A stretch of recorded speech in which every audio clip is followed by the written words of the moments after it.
As the Lincoln Project staggers forward, another grift is waiting in the wings, the one led by Republican Congressman Adam Kinzinger. I mentioned this in the last segment with Steve Scalise. Now, Kinzinger wants his media pals to know that he's the right kind of Republican, one that will reject the America First movement. And he's found his first target. Who's the first Republican that you plan on potentially challenging in the 2022 midterms or supporting that challenge with the super PAC efforts? Oh, there's a huge list. You look at people like Matt Gaetz, who know better. I think neither of them believe the stuff they ascribe to. They just want fame. Nice little zip. Well, you're both wearing little zip sweaters there. Congressman Matt Gaetz joins me now. Congressman, is he challenging you to a thumb wrestle? I mean, what's happening here with you and Kinzinger? If Adam Kinzinger wants to challenge me in a Republican primary, he better pack a lunch if he's coming to Northwest Florida. I think I could win a Republican primary in my district or in the state of Wyoming based on the crowds I got there. Donald Trump was a threat to the establishment in both parties, Laura, and in the Republican Party, the establishment want their power back, and they found their front man in Adam Kinzinger.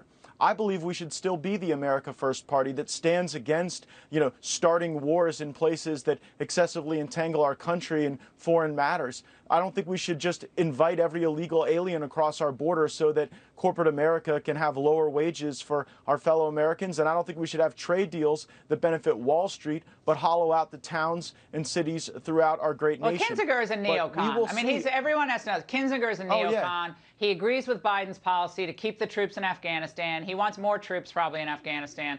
That's just who he is. I mean, he hated Trump from the beginning. Well, he wanted to be Trump's Secretary of the Air Force. It's just so funny to me, Laura, that all these people that end up being anti-Trump wanted jobs with Trump. Romney wanted to be the Secretary of State. Kinzinger wanted to be the Secretary of the Air Force. He even enlisted my help to get that job. And then when they didn't get the job they wanted with President Trump, they all of a sudden decided to accelerate their own fame by becoming critics. I want to get your reaction to a new report from Reuters. They say that dozens of former Republican officials are talking about forming this anti-Trump third party. It includes heavyweights like Evan McMullen, Charlie Dent, and Miles Taylor. I don't even know who these people are. Miles Taylor, was he a jazz musician? No, sorry. I think he was the anonymous guy. Yeah, I'm joking. Anonymous. They're making them sound as some sort of conservative A-team, but they seem like the F Troop, a little bit more like F Troop to me.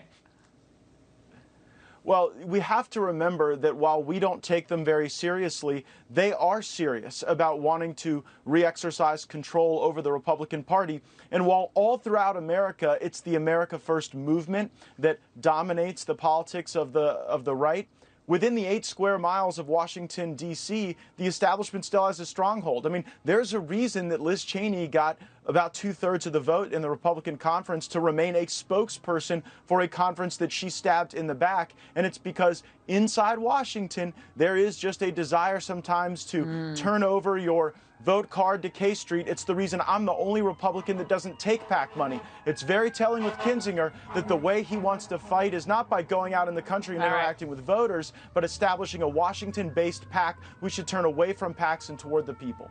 All right, Congressman, great to see you tonight. Thanks so much.